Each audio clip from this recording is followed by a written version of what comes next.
Hi guys. Welcome back to CUK. Guys. Caring Etai. Oh, Max. Sorry guys. Caring Etatis.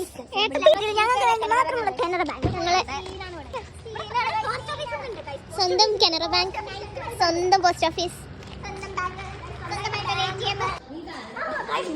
ബോയ്സിന്റെ നമുക്ക് വണ്ണണ്ടായിട്ട് ആകെ 2-3 shopping കോംപ്ലക്സിൽ open ആയിട്ടുള്ള beauty പാർലറിലൊക്കെ ഉണ്ട്.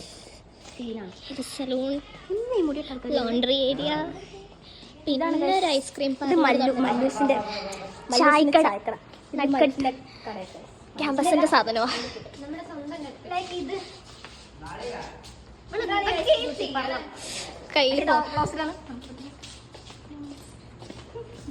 ബാക്കി എല്ലാം ക്ലോസ് ചെയ്ത് വെച്ചിട്ടാണ്. CUKയുടെ